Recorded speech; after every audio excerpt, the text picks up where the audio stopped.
तो इमाम पाक ने अपने भाई और अपने चचा के बेटे हजरत सैयदना इमाम मुस्लिम इब्न अकील रदी अल्लाह ताला अन्हु को अपने मोतमद के और अपने नाइब के तौर पर कूफा रवाना किया। और आप ये भी सुन चुके हैं कि उनकी ख्वाहिश ये थी कि वो दोबारा मदीने मुनव्वरा जाएं और मदीने मुनव्वरा से फिर वो कूफा जाएं। तो यहाँ पर यह भी बयान किया जाता है कि इमाम मुस्लिम जब सफ़र के लिए रवाना हुए तो आपके दो बेटे थे, एक का नाम मोहम्मद था, एक का नाम इब्राहिम, छोटी उम्र के शहजादे थे, वो भी आपके साथ रवाना हुए। और जब आप कूफा तशरीफ़ ले गए तो कूफे जाने के बाद जब आप कूफा तशरीफ़ ले गए और कूफे में दाखिल हुए तो वहाँ के जो गवर्नर थे वो सहाबी रसूल हज़रत नुअमान बिन बशीर रदी अल्लाह ताला अन्हु थे। उनको पता चला कि इमाम मुस्लिम कूफा तशरीफ़ लाए हैं और कूफे के अंदर जो मुहिब्बान अहले बैत हैं, जो अहले बैत से मोहब्बत करने वाले लोग हैं, यूँ तो मोहब्बत करने वाले सभी थे, लेकिन कुछ लोग हुकूमत के साथ हो गए थे, कोई मजबूरी में कोई मसरूरी में। तो आपको पता चला कि शियान अली ने और शियान हुसैन ने उनको ख़त लिखा और इमाम ने अपना नाइब बनाकर हज़रत इमाम मुस्लिम को रवाना किया। तो उन्होंने मामले को नज़रअंदाज किया क्योंकि वो सहाबी रसूल थे, वह अहले बैत की कद्र को, उनकी अहमियत को, उनकी अज़मत को, उनकी बुजुर्गी को जानते थे। वो मामलात को नज़रअंदाज कर रहे थे और लोगों को मौका मिलने पर यह भी कह रहे थे कि देखो इमाम मुस्लिम तशरीफ़ लाए, मैं उनसे तो कुछ न कहूँगा, लेकिन तुम लोग जो ये सब कर रहे हो कि उनके हाथ पे बैत कर रहे हो, अगर यजीद को पता चलेगा तो बड़ा हंगामा खड़ा करेगा, वो सख्त दिल आदमी है। इमाम मुस्लिम जब कूफा पहुँचे, शानदार इस्तकबाल किया गया और वहाँ के अमीरों के घर में आपको ठहराया गया और आपको बड़ी इज्जत, बड़ी खातिर मदारत की गई। और पहले ही दिन इमाम अली मकाम अला जद्दी वाले सलाम के इस नुमाइंदे इमाम मुस्लिम के हाथ पर तकरीबन 18,000 लोगों ने बैत की। 40,000 लोगों की रिवायत भी मिलती है, लेकिन बहुत मोहतात जो मौरखीन है उन्होंने लिखा कि 18,000 लोगों ने हज़रत इमाम मुस्लिम के हाथ पर बैत की। और जब बैत पहले दिन कर ली तो इमाम मुस्लिम ने माहौल देखा, हालात देखें कि लोग जोक दर जोक आते हैं और आने के बाद जो है वो इमाम मुस्लिम के हाथ पे बैत करते हैं। तो आपने उसी दिन ख़त लिखा कि इमाम यहाँ के हालात बड़े अच्छे हैं और साजगार हैं और सब लोग आपके मुंतज़िर हैं और रास्ते में गोया के राहों में पलके बिछाए हुए हैं, आप जितनी जल्दी हो सके तशरीफ़ लाएं। इधर हज़रत इमाम मुस्लिम ने ख़त लिखा, इधर ख़त रवाना हुआ और इधर इमाम हुसैन को ख़त रवाना हुआ, उधर यजीद को ख़त रवाना हुआ। जो यजीद के मानने वाले लोग थे उनमें से एक शख्स ने यजीद को ख़त लिखा कि यहाँ इमाम अली मकाम के इमाम हुसैन के नुमाइंदे की हैसियत से हज़रत इमाम मुस्लिम तशरीफ़ लाए हुए हैं, लोग उनके हाथ पर जोक दर जोक बैत करते हैं और अगर तूने जल्दी से किसी को नहीं भेजा, क्योंकि नौमान बिन बशीर जो है वो कोई कार्रवाई नहीं कर रहे हैं, उनको कोई मना नहीं कर रहे हैं, बड़ी नरमी किए हुए हैं, कोई सख्त आदमी भेजो ताकि वरना तुम्हारे हाथ से कूफा निकल जाएगा और फिर संभालना मामला मुश्किल होगा। उधर जो है वो यजीद के पास ख़त पहुँचा तो यजीद का एक बड़ा मुशीर था, बड़ा करीबी, उसके मुतालिक मौरखीन ने लिखा है कि वो ईसाई था और बाज़ मौरखीन ने उसके बारे में यहूदी लिखा है। बहरहाल वो कुछ भी था लेकिन वो मुसलमान नहीं था, वो गैर मुस्लिम था। उसका नाम था सरजून, मौरखीन ने उसका नाम सरजून लिखा है। यजीद ने सरजून से मशवरा किया कि देखो ऐसे हालात है, मैंने करना क्या है।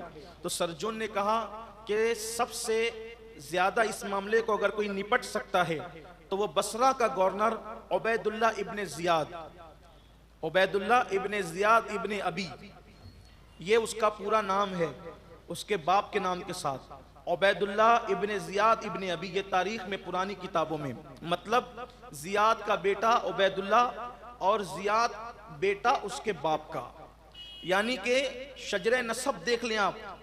मौलाना कभी कभी शेर पढ़ते हैं ना कि हमने शजरा देखा है दुश्मनाने हैदर का, हमने शजरा देखा है दुश्मनाने हैदर का, माँ का नाम मिलता है वल्दियत नहीं मिलती।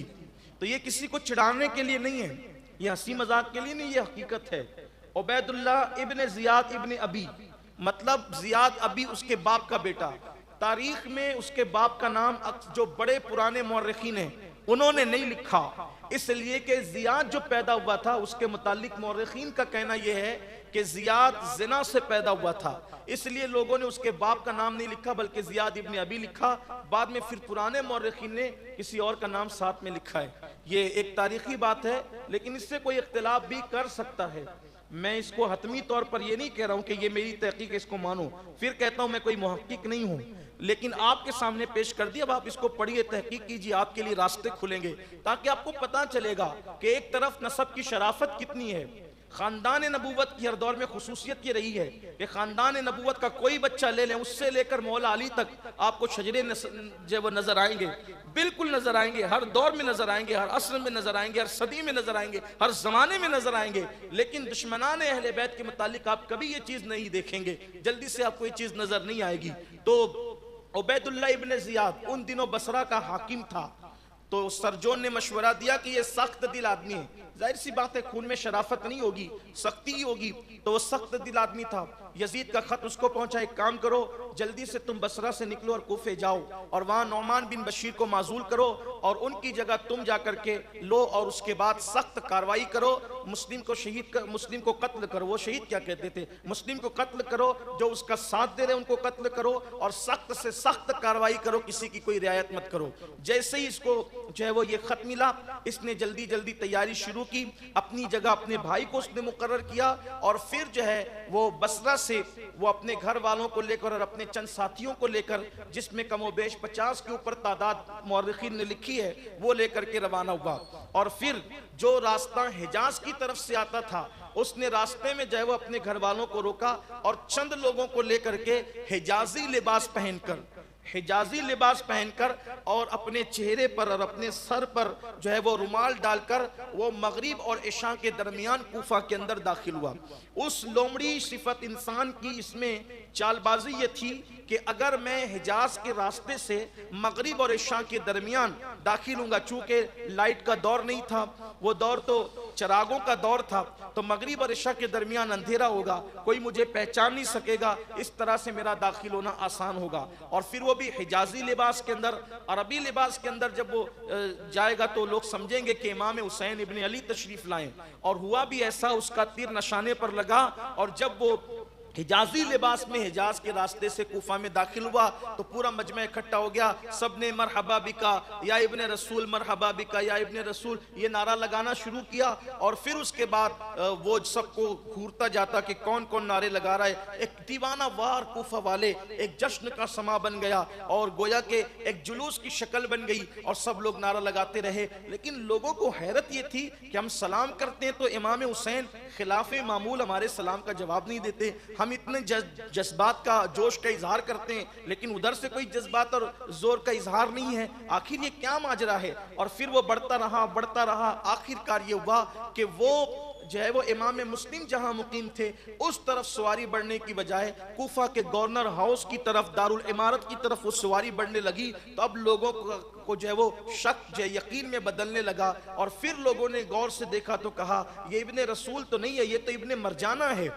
लोगों ने जो है वो उसके मुतालिक ये कहा और फिर लोग छटते चले गए। और फिर जब वो कूफा के दारुल इमारत में गवर्नर हाउस में दाखिल हुआ तो उसने सबसे पहले काम ये किया, सहाबी रसूल हजरत नौमान बिन बशीर रदी अल्लाह ताला अन्हु को उसने माजूल कर दिया।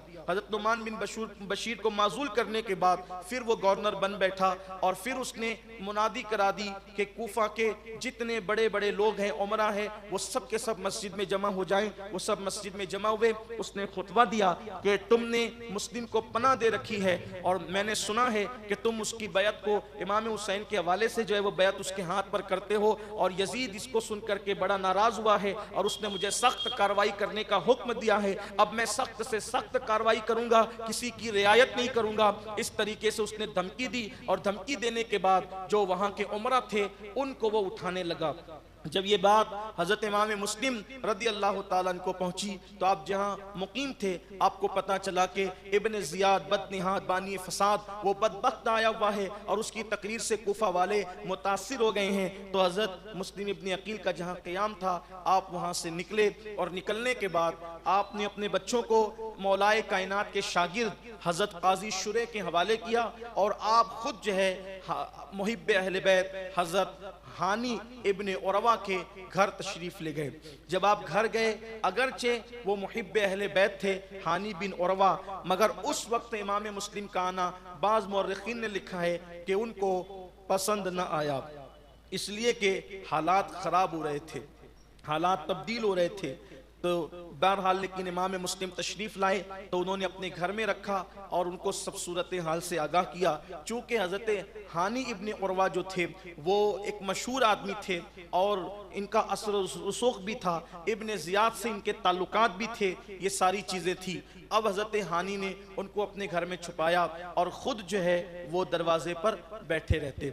अब हुआ ये कि इब्ने ज़ियाद जो है देखता कि कौन आ रहा है मिलने के लिए, कौन नहीं आ रहा है। ऐसे में उसने जब अपने जासूस फैला दिए कि तुम लोग जो है तलाश करो कि इमाम मुस्लिम छुपे कहाँ पर है। वो लोग ढूंढते रहे लेकिन कोई अता पता न मिल सका। ऐसे में मस्जिद के अंदर कहते हैं कि मस्जिद में हर किस्म के लोग आते हैं तो मस्जिद में आसानी के साथ बातें पता चल जाती है, लेकिन उस वक्त तो बहरहाल नमाजियों की तादाद और नमाज का शौक लोगों में ज़्यादा था। तो एक शख्स जो इब्ने ज़ियाद का जासूस था तो वो शख्स जो है मस्जिद में गया और देखा कि हज़रत मुस्लिम इब्ने औसजा जो है वो नमाज से फारिग होकर वज़ाइफ में मसरूफ़ है। तो वो वहाँ पर पहुँचा और पहुँचने के बाद उनको सलाम किया और सलाम करके कहा कि ए बुज़ुर्ग, मैं शामी ग़ुलाम हूँ, अहले बैत का, मुल्क शाम से आया हूँ, अहले बैत का ग़ुलाम हूँ मैं, और मैं उनको नज़र देना चाहता हूँ। ये 3000 दिरहम की नज़र है, इमाम मुस्लिम को पेश करना चाहता हूँ। सुना है कि वो तशरीफ़ लाए हैं। हज़रत मुस्लिम इब्ने औसजा ने उसको देख करके कहा कि भाई इतने लोग मस्जिद के अंदर आए नमाज के लिए, तुम मेरे ही पास आकर के मुझसे क्यों सवाल कर रहे हो, मुझे क्या पता और मैं क्या जानूँ। तो कहा कि आपके चेहरे पर जो नूर है, पेशानी में जो नूर है, उससे लगता है कि अहले बैत के मुहिब है, इसलिए मैंने आपको पहचान लिया। इस तरह की चिकनी चोपड़ी बातें करके उसने हज़रत मुस्लिम बिन औसजा को गोया के धोखा दिया। देखिए अहले ईमान के मुतालिक ये आता है कि अहले ईमान के अंदर सादगी होती है, भोलापन होता है, और वही मामला हुआ। हज़रत मुस्लिम इब्ने औसजा उसके दामे तज़वीर में, दामे फ़रेब में गिरफ्तार हो गए और फिर उन्होंने कहा कि ठीक है मैं तुम्हें मिला दूंगा, और फिर वो ले गए अपने साथ और हज़रत हानी के घर में ले जा करके हज़रत इमाम मुस्लिम से मिलाया। उसने 3000 दिरहम की बड़ी नज़र पेश की हज़रत इमाम मुस्लिम को, आपने किसी के हवाले कर दी और उसके बाद अब वो रोज़ाना आने जाने लगा और कई दिन तक के आता जाता रहा। और आते जाते उस शख्स ने एक एक नक्ल हरकत पर नज़र रखी और फिर जा करके सारी बातें उसने इब्ने ज़ियाद को बता दी कि इमाम मुस्लिम तो हानी के घर में रुके हुए हैं। अब हानी को बुलावा आया, हज़रत हानी को पता चल गया, आपने फिरासत मोमिनाना से भांप लिया कि अब आगे बात क्या होनी है। आपने हज़रत इमाम मुस्लिम से कहा कि मुझे इब्ने ज़ियाद की तरफ से बुलावा आया है, इसलिए मैं जो है वो जा रहा हूँ, मुमकिन है कि जो है वो हालात बिगड़ जाएं, तो आप देखें जो भी हालात हों अपनी हिफाजत करें। बहुत सारी बातें हुई और फिर हानी जो है दारुल इमारत पहुँचे। जब वहाँ पहुँचे तो इब्ने ज़ियाद पहले जैसे एहतराम करता था, इज्जत करता था और आपको अहमियत देता था। हानी को ऐसी कोई अहमियत उसने उस दिन नहीं दी और हज़रत हानी ने उसको सलाम किया। उस सलाम करने के बाद उसने सलाम का जवाब भी नहीं दिया। तो जनाब हानी ने कहा बदले बदले से क्यों लगते हैं? तो उसने कहा कि मैंने सुना है कि आपने मुस्लिम को अपने घर में पनाह दे रखी है। हज़रत हानी ने फरमाया ये कैसी बात करते हैं, मुस्लिम को मैं अपने घर में क्यों पनाह दूंगा?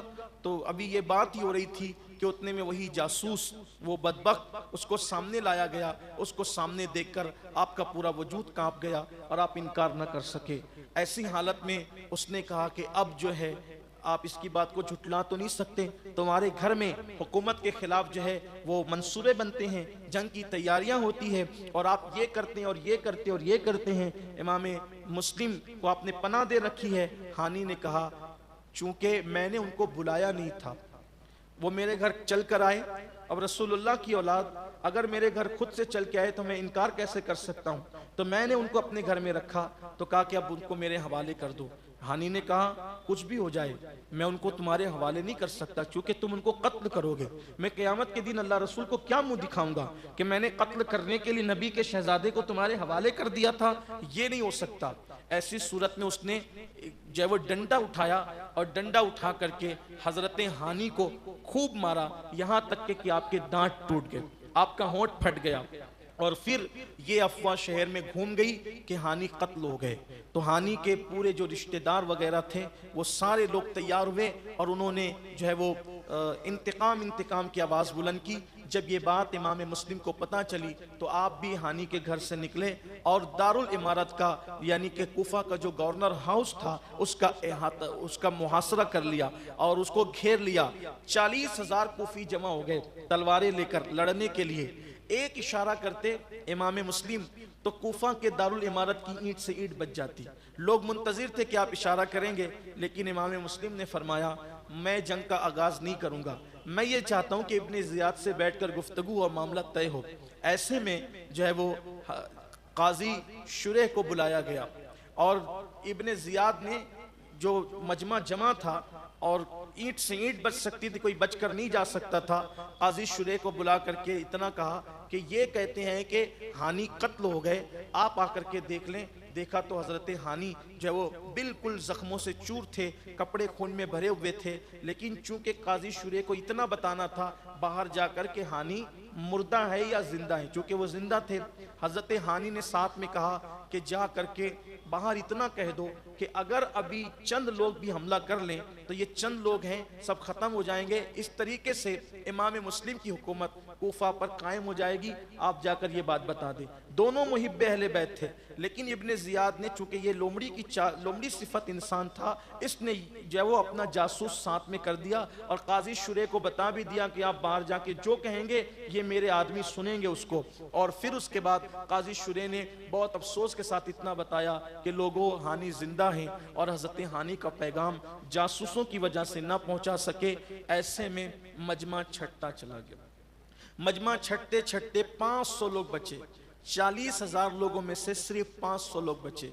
वो 500 लोगों को लेकर जब मगरिब की अजान होने लगी तो हज़रत इमाम मुस्लिम कूफा की जामा मस्जिद के अंदर नमाज पढ़ने के लिए पहुंचे। जब आपने नमाज शुरू की थी तो आपके पीछे 500 लोग थे और जब आपने नमाज का सलाम फेरा तो आपके पीछे कोई भी मौजूद न था। सारे कूफी आपका साथ छोड़ गए। आप देखें ये वाकयात बड़े इबरत के वाकयात हैं कि लोगों का मिजाज कैसे बदलता है। दौलत की वजह से, इक्तिदार की वजह से, माल की वजह से, डर की वजह से, खौफ की वजह से वो कूफी ला यूफी थे, वो सब के सब साथ छोड़ गए। 540,000 थे, 40,000 में से 500 बचे, 500 में से सब साथ छोड़ गए। मगरिब की नमाज का सलाम फेरा, इमाम मुस्लिम ने देखा, दिल से हौंक उठने लगी। अपना कोई ख्याल न था, अपनी कोई फिक्र न थी।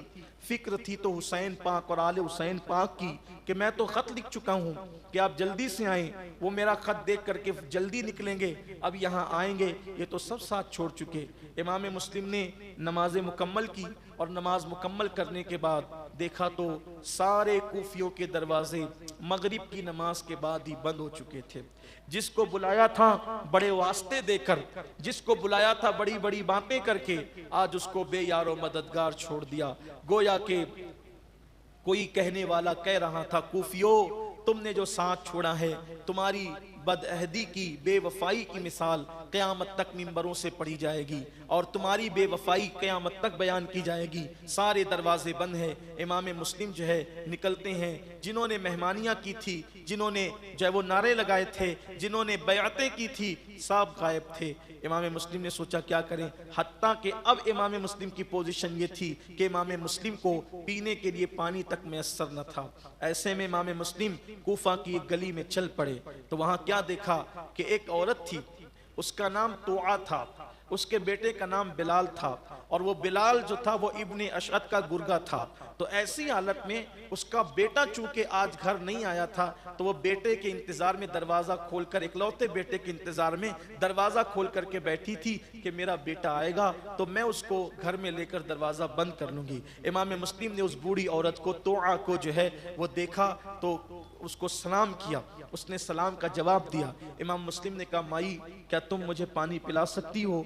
साकी कौसर का नवासा आज किसी से पानी मांगने पे मजबूर हो गया है। कहा, आप मुझे पानी पिला सकती हो? उस औरत ने अंदर गई, पानी लाकर पेश किया। इमाम मुस्लिम ने बैठकर पानी पिया, पानी पीकर बैठे रहे। उस खातून ने कहा, ऐ जवान, पानी पी लियो, अपने घर जाओ, उठो और घर जाओ, हालात आजकल शहर के अच्छे नहीं है, घर जाओ। इमाम मुस्लिम ने कोई जवाब नहीं दिया, सर नीचे कर लिया। फिर कहा, मैंने कहा ना तुम घर नहीं जाते, घर जाओ, हालात शहर के अच्छे नहीं है। इमाम मुस्लिम फिर चुप बैठे रहे। कहा, अजीब है, आप पानी आप पी चुके, और हाजत है पानी तो पानी पिला दूं, या आप घर जाते हैं? इमाम मुस्लिम ने कहा, माई यहाँ मेरा कोई घर नहीं, यहाँ मेरा कोई घर नहीं है, आज मैं बेघर हूँ। और तो उस खातून ने कहा, कौन है? कहा, मैं मुसाफिर हूँ, मदीने का रहने वाला हूँ, मैं अकील का बेटा मुस्लिम हूँ। वो सरापा हैरत से देखने लगी और ताज्जुब बनकर, सरापा ताज्जुब बनकर हैरत से देखने लगी, आप ही मुस्लिम बिन अकील हैं? वो अहले बैत की मुहिब थी। उसने कहा, इमाम मेरे घर आए, मेरे घर में रहे, आप कैसे कहते हैं कि मैं बेघर हूँ? ये तो घर आप भी का है। और वो घर में ले गई, आपके सामने खाना पेश किया, आप रोते रहे, खाना नहीं खाया, इसलिए कि एक ही ख्याल था कि मैंने खत लिख दिया है, इमाम आएंगे उनके साथ क्या होगा? उनके साथ औरतें हैं, छोटे छोटे बच्चे हैं, नन्हे नन्हे बच्चे हैं, उनका क्या होगा? ये जालिम किसी पर रहम नहीं करेंगे, यही बार बार ख्याल आता था। अब कोई था भी नहीं कि किसी कासिद के हाथ से रवाना करें और भेजें कि भाई आप ना आए, मना कर दें, कुछ नहीं था, बज़ाहिर बेयारो मददगार हैं। ऐसे में इमाम मुस्लिम जो है वो महव इस्तिराहत हो गए। उसका बेटा बिलाल आया, तोआ का बेटा, तो उसने इमाम मुस्लिम को देखा तो बुढ़िया ने कहा, बेटा आज तो हमारे नसीब जगे, आज हमारे मुकद्दर जगे, आले रसूल आज हमारे घर आए। हजरत इमाम फखरुद्दीन राजी ने इस आयत मुबारका की तफसीर में लिखा, अल्लाह पाक कुरान में फरमाता है, मा कान अल्लाहु लियुअज़्ज़िमहुम व अंत फीहिम, के महबूब जब तक तुम इनके दरमियान हो अल्लाह इन पे अजाब नाजिल नहीं करेगा। इमाम राजी फरमाते हैं कि जहां आले रसूल आ जाते हैं गोया के वहां रसूल आ जाते हैं, आले रसूल की मौजूदगी गोया के रसूल अल्लाह की मौजूदगी है, ये इमाम राजी फरमाते हैं। तो उस खातून ने कहा, हमारे मुकद्दर जगे, अपनी जबान में को हमारे भाग जगे कि आज हमारे घर नबी के शहजादे आले रसूल तशरीफ लाए हुए हैं, नबी की आल तशरीफ लाई हुई, नबी के खानदान के फर्द तशरीफ लाए हुए हैं। और उसने सुना तो चूंकि वो इब्ने अशद का गुर्गा था, उसने वो तो खुश हुआ कि भाई ये तो इब्ने जियाद तो इनको ढूंढ रहा है और ये मिलते नहीं है, और इब्ने अशद जो है वो इब्ने जियाद की तहरीक पर, उसके फरमान पर ये ढूंढने में लगा हुआ है। तो वो जल्दी से सुबह का इंतजार करने लगा और सुबह जाकर उसने सब इब्ने अशद को कहा। इब्ने अशद का मतलब मोहम्मद इब्ने अशद इब्ने कैस। ये कौन लोग हैं? आगे की जो नशिस्त गुजर चुकी, ये मोहम्मद बिन अशद का जिक्र भी गुजरा, अशद बिन कैस का जिक्र भी गुजरा, ये सारे नाम आपके जहन में होंगे और आपको पता होगा कि हुआ क्या है। तो मेरे आका सल्लल्लाहु अलैहि वसल्लम के दीवानों, मैं इसको इब्ने अशद बार बार इसलिए कहूंगा कि मोहम्मद बिन अशद उसको कहना अच्छा नहीं लगता, क्योंकि मोहम्मद तो मेरे महबूब का नाम है। वो बदबख्त इब्ने अशद जो है, अब उसको मैं उस नाम मुबारक से कैसे पुकारूं, इसलिए मुझे ठीक नहीं लगता। इसलिए अब आप समझ लेंगे इब्ने अशद का मतलब क्या है। इब्ने अशद के पास जब बिलाल ने बात पहुंचाई तो इब्ने अशद जाकर के इब्ने जियाद को कहा। इब्ने जियाद ने जो है वो फौज भेजी इमाम मुस्लिम को गिरफ्तार करने के लिए। एक इमाम मुस्लिम को गिरफ्तार करने के लिए उसने 150 अफराद भेजे, यानी कि इमाम मुस्लिम अकेले एक जवान, नौजवान थे, बिल्कुल जवान, और उनको गिरफ्तार करने के लिए 150 की तादाद, यानी कि नबी के घराने से किस कदर वो खौफजदा थे, इसलिए कि उनकी निगाहों में बद्र, ओहद, खंदक, खैबर सब थी। और ये जो जंगे करबला है, इसको आप समझ लें, ये जो जंगे करबला है ये गोया के बद्र का ततिम्मा है, ये बद्र का एंड है, ये करबला की जंग। आप इसको गौर से देखें, जितने लोग बद्र में हैं उतनी लोगों की औलादें आपको करबला में नजर आएगी। आप गौर फरमा लें, गौर से देख लें आप, यानी वहां जो लोग लीड कर रहे थे बद्र में काफिरों की जमात को, यहीं पर करबला को वही लोग लीड कर रहे हैं। और जो लोग वहां रसूलुल्लाह के साथ थे गोया के बद्र को लीड कर रहे थे, वही उनकी औलादें यहाँ आपको नजर आएगी। आप देखते नहीं है, हमारे बाज बुजुर्गों ने अपनी किताबों में लिखा कि बद्र में 70 काफिरों को मारा गया, अकेले 35 काफिरों को मारने वाली जात मौला अली की है। ये चीज है जो वो खटकती थी ना औलादें। और फिर बाद में यजीद का ये शेर पढ़ना कि मैंने बद्र का बदला ले लिया है बनु हाशिम से, तो ये आपको पता चलता है, तारीख पढ़े तो पता चलता है कि गोया के बद्र का ततिम्मा है ये एन है बद्र का। वो जो बद्र में जख्म दिए थे बनु हाशिम ने, जो बद्र में जख्म दिए थे रसूलुल्लाह के सहाबा ने, साथियों ने, और वो जो जख्म बार बार जो उभार करता था, बिल आखिर ये हुआ, मौलाए कायनात ने फरमाया, इमाम हसन ने भी फरमाया कि जब कुदरत ने हमें इख्तियार दिया तो हमने उनको माफ किया, और जब उनको इख्तियार मिला तो उन्होंने हमारे साथ ये सलूक किया। जब हमें इख्तियार था तो उस वक्त हम इन्हें माफ करते रहे, मोहलत देते रहे, छोड़ते रहे, बस उतनी ही चोट दी, उतनी जख्म दी जितना कुदरत ने हुक्म दिया था, लेकिन रियायत ही करते रहे। और इन्होंने तो जुल्म ही किया। तो 150 लोगों को भेजा इमाम मुस्लिम को पकड़ने के लिए और कैद करने के लिए। जब वो आए तो आके घर में इमाम मुस्लिम ने तलवार ली और तलवार लेकर उनका मुकाबला किया। हैरत यह है, कभी कभी हमारे मौर्रिखीन ने जो पस मंजर उसका खींचा है और जो उसका मंजर खींचा है, हैरत होती है कि इमाम मुस्लिम की तलवार ऐसे चल रही थी जैसे जुल्फिकार हैदरी चल रही हो, और वो कोई करीब आने की हिम्मत नहीं करता था। आपने उनमें से कई लोगों को जो है वो जहन्नम की नींद सुलाया, और फिर वो बदबख्त जहन्नम की नींद चंद लोग सो गए, कुछ जख्मी हुए, इन्होंने भी जख्मी किया। जब मुकाबला नहीं कर सके तो छत पे चढ़ गए और वहां से कभी पत्थर फेंकते, कभी लकड़ी फेंकते, कभी आग फेंकते। हजरत इमाम मुस्लिम आखिर एक आदमी थे, लड़ते लड़ते थक गए। तो ऐसे में इब्ने अशअत ने कहा कि हम आपको अमान देते हैं, आप इब्ने जियाद के पास चलें। इब्ने अशअत ने कहा हम आपको अमान देते हैं, आप चलें इब्ने जियाद के पास, उससे गुफ्तगू करें, मामले को हल करें। चूंकि आप भी बिल्कुल थक करके दीवार से टेक लगा चुके थे। आपने फरमाया कि तुम्हारी अमान मुझे कोई काम नहीं आ सकेगी। उन्होंने कहा हम वादा करते हैं, ना आप कत्ल किए जाओगे, ना आपकी बेइज्जती की जाएगी, ना आपकी गुस्ताखी की जाएगी, आप चलें गुफ्तगू करें। इमाम मुस्लिम ने कहा अच्छा ठीक है। जब आपको खच्चर पे बिठा करके वो ले जाने लगे तो जैसे ही आगे बढ़े तो एक शख्स ने आपकी तलवार निकाल ली। आपने बुलंद आवाज से पढ़ा इन्ना लिल्लाहि व इन्ना इलैहि राजिऊन, इन्ना लिल्लाहि व इन्ना इलैहि राजिऊन, और आप रोने लगे। फरमाया कि ये पहली बेवफाई है, ये पहली बेवफाई है कि तुमने अमान देने के बाद मेरी तलवार ले ली और मुझे बेदस्तोपा कर दिया। रोने लगे तो किसी ने ताना दिया कि आप जैसे बहादुर इब्ने जियाद के पास जाने से रोते हैं। फरमाया मैं अपनी जान के लिए नहीं रो रहा हूं, जो मैंने खत लिखा है ना कि आप तशरीफ ले इमाम हुसैन को, अब मुझे लगता है कि वो क्या, तुम क्या सलूक करोगे, मेरे साथ ये सलूक किया तो उनके साथ क्या सलूक करोगे। वो छोटे छोटे बच्चों के साथ, औरतों के साथ आ रहे हैं, तुमने धोखा दिया। और जब गवर्नर हाउस में, कूफा के गवर्नर हाउस में दाखिल हुए, पानी का मटका रखा हुआ था, ठंडे पानी का मटका। मटका देख करके हजरत इमाम मुस्लिम ने फरमाया प्यास लगी है, मुझे थोड़ा पानी पिला दो। तो एक बदबख्त ने जो है वो ये ताना दिया कि मुस्लिम ये ठंडा पानी तुम्हें नहीं मिलेगा, अब तो तुम्हें जहन्नम का पानी मिलेगा, आबे हमीम मिलेगा। आपने उसको उस वक्त भी जुरत से जवाब दिया, ओ बाहिली कुत्ते, ये आबे जहीम और नारे जहीम के मुस्तहिक तुम लोग हो, हम तो साक़िए कौसर की आल है, हमें क्या जहन्नम के पानी से मतलब। और आपने ये फरमाने के बाद आगे बढ़े तो एक शख्स को तरस आया और उसने जो है एक कटोरे में पानी लिया, ठंडा पानी निकाल के इमाम को पेश किया। जैसे ही वो पानी आपने मुंह के करीब किया, होठ कट गए थे, दांत जो वो हिल रहे थे, कमजोर हो चुके थे, वो ऐसा मारा था उन लोगों ने, जख्मी किया था। जैसे ही कटोरा मुंह के करीब किया तो वो पानी के अंदर खून गिरा और पूरा पानी खूना खून हो गया। दूसरा कटोरा दिया गया तो उसमें भी खून आ गया। तीसरा कटोरा दिया तो जो दांत कमजोर हो चुके थे वो जो वो थोड़ी सी हरकत से टूट कर उसमें गिर गए। आपने फरमाया शायद के अब दुनिया का पानी मेरे मुकद्दर में नहीं है, और फिर इब्ने जियाद के सामने आपको ले जाया गया। आपने सलाम भी नहीं किया उसको। जब सलाम नहीं किया तो उसने, किसी ने, चमचे ने कहा कि आप अमीर को सलाम नहीं करते।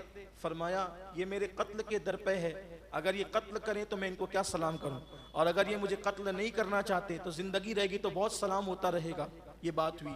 फिर उसके बाद इब्ने जियाद ने कहा कि सब लोग मुत्तहिद थे और सब लोग मुत्तफिक थे, तुमने यहाँ आकर लोगों के दरमियान फितना फैलाया और लोगों को मुंतशिर किया और एक दूसरे के दरमियान इख्तिलाफ पैदा किया।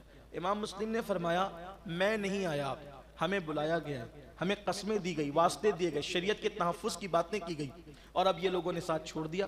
तो हम खुद नहीं आए, हम बुलाए गए हैं और हम इसमें कोई कसूरवार नहीं है। यजीद फासिक व फाजिर है, ये तुम भी जानते हो, यजीद शराबी है, तुम भी जानते हो। इस तरीके की बातें इब्ने ज़ियाद के सामने इमाम मुस्लिम ने की। फिर उसने बहुत सारी बातें कही और जल्लाद को हुक्म दिया कि इनको ले जाओ और कोफा के दारुल इमारत पर खड़े करके इनको कत्ल कर दो और इनको ज़मीन के नीचे गिरा दो, वहाँ से ऊपर से नीचे गिरा दो। इमाम मुस्लिम ने कहा, देखो तुम कत्ल तो कर रहे हो, मुझे कुछ वसीयत करनी है। इस पूरे मजमे में जो रिश्ते के एतबार से बड़ा करीब हमारा लगता है वो है अमर बिन साद इब्ने अबी वकास, यानी साद बिन अबी वकास का बेटा अमर बिन साद भी यहाँ मौजूद है, उससे हमारी रिश्तेदारी है। मैं ज़रा उसको कुछ वसीयत कर दूँ। तो कैसे लोग बदलते हैं, हालात कैसे बदलते हैं। मैं कोई नसीहत करने के काबिल आदमी नहीं हूँ, लेकिन मेरी एक बात दिल पर हमेशा लिख कर रखना, दुनिया में ताल्लुकात सबसे रखना, मोहब्बत सबसे करना, मोहब्बत सबसे लेना, मोहब्बत सबको देना, लेकिन हमेशा ये बात ख्याल रखना कि भरोसा और तवक्कुल अगर किसी पर करना तो सिर्फ अल्लाह उसके रसूल पर। हालात बदलते हैं, लोग बदलते हैं। अगर कोई साथ दे दे तो अलग बात है, कोई साथ निभा दे तो अलग बात है। हाँ, और साथ लोग निभाते हैं तो ये कहां तक, बहुत वफादार लोग होते हैं तो कब्र में जाने तक साथ निभाते हैं, कब्र में तो किसी ने साथ निभाना भी नहीं।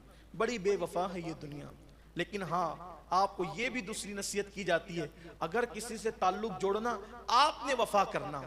इसकी उसकी वजह यह है, बेवफा हमेशा हमेशा हमेशा नादिम और शर्मिंदा रहते हैं और बावफा हमेशा सरबुलंद रहते हैं।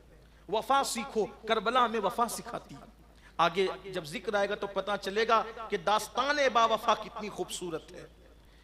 दास्तान बावफा, इसलिए बावफा बनो, बेवफा ना बनो। बीवी के साथ भी वफा, दोस्तों के साथ भी वफा, अहले मोहल्ला के साथ भी वफा, अहले इस्लाम के साथ भी वफा। वफा वफा और वफा, वफा जितनी आपके अंदर ज्यादा होगी आपके मरातिब अल्लाह के नजदीक उतने बुलंद होंगे।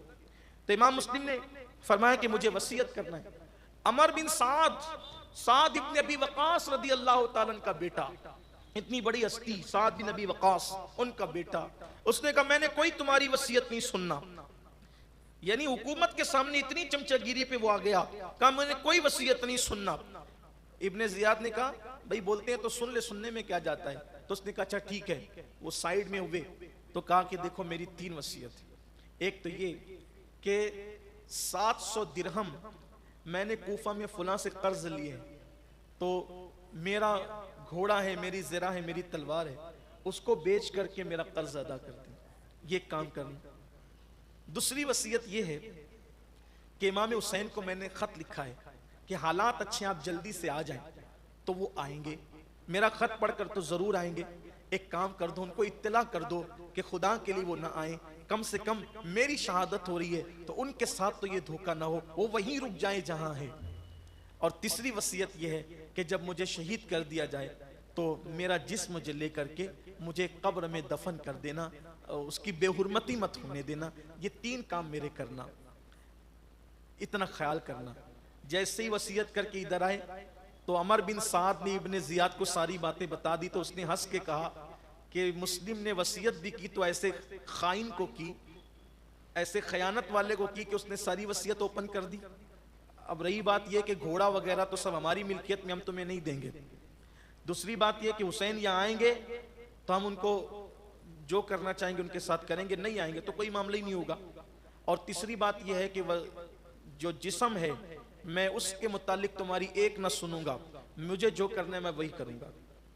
यानी ये मामला बिल्कुल वो हुआ। और उसके बाद हजरत इमाम मुस्लिम को कूफा के गवर्नर हाउस पर लेकर के गए। इमाम मुस्लिम बराबर दुरूद शरीफ इस्तिगफार पढ़ते रहे और रोते रहे और कहते थे काश कोई होता जो पैगाम पहुंचा देता कि ऐ इब्ने रसूल यहाँ ना आए, यहाँ के लोगों ने बेवफाई की है। और आप दुरूद शरीफ पढ़ते हुए काबे की तरफ रुख करते हुए फूट फूट के रोते थे, काश कोई मेरा पैगाम पहुंचा दे कि ऐ इब्ने रसूल आप यहाँ ना तशरीफ़ लाएं। ज़िलहज्जा की ठीक 3 तारीख थी। 3 तारीख को इमाम मुस्लिम का सर कलम कर दिया गया। आप कलमा पढ़ते हुए दुनिया से रुखसत हुए और आपका जिस्म अक़दस जो है वो ज़मीन पे फेंक दिया गया, जिससे आपकी हड्डी चकनाचूर हो गई। हड्डियां आपकी चकनाचूर हो गई। हुस्न इत्तेफाक देखें कि जिस 3 ज़िलहज्जा को इधर इमाम मुस्लिम की शहादत हुई, उसी 3 ज़िलहज्जा को इमाम मुस्लिम का ख़त इमाम हुसैन के पास पहुंचा। हालात बड़े अच्छे हैं, आप जल्दी से जल्दी आ जाएं। यहाँ के लोगों ने आपके नाम पर मेरे हाथ पर बैअत कर ली है। इधर उधर वो ख़त पढ़ा, इमाम हुसैन खुश हुए, हालात अच्छे हैं, और इधर घर वालों को चलने की तैयारी करने का हुक्म दिया। उधर इमाम मुस्लिम की शहादत हो गई। इन्ना लिल्लाहि व इन्ना इलैहि राजिऊन। उनकी शहादत हुई। शहादत के बाद हड्डियों को जो ऊपर से जिस्म फेंका तो हड्डियां चकनाचूर हो गई। और फिर उसके बाद ये वाकया होते होते शाम बिल्कुल करीब थी। ऐसे में फिर इब्ने ज़ियाद ने इमाम मुस्लिम की शहादत के बाद जनाबे हानी बिन उरवा की तरफ रुख किया और उनको भी जो है ऊपर ले जाकर शहीद कर देने का हुक्म दिया। इस तरह से उसी दिन 3 ज़िलहज्जा को हज़रत हानी भी शहीद हो गए। आप कूफा जाएंगे तो जहाँ मज़ार इमाम मुस्लिम का है, बिल्कुल ठीक सामने जो है वो हज़रत हानी का मज़ार है। अब ये 3 ज़िलहज्जा की जो है वो शाम थी, वो गोया के कैसी खून आशाम शाम थी कि उफ़क़ की सुर्खी से पहले या शफ़क़ की सुर्खी से पहले, शफ़क़ की सुर्खी से पहले जो है गोया के वो रात खून से रंगीन हुई चली जाती थी। शाम करीब आ रही थी और कूफा वालों के दामन पर खून इमाम मुस्लिम के धब्बे ऐसे लग गए थे या चपक गए थे कि अब क़यामत तक कोई पानी, कोई तदबीर अब इसको धुल नहीं सकती थी। पूरे कूफा पर गोया के एक सन्नाटा तारी हो गया था और पूरा कूफा जो है गोया के अल्लाह अकबर नहूसत में उस वक्त के मौजूद लोगों के घरों में जो राजी बरज़ा थी शहादत से, वो नहूसत उनके घरों में टपक रही थी। ऐसे में इब्ने ज़ियाद ने कहा कि हमने तो मुस्लिम को मज़ा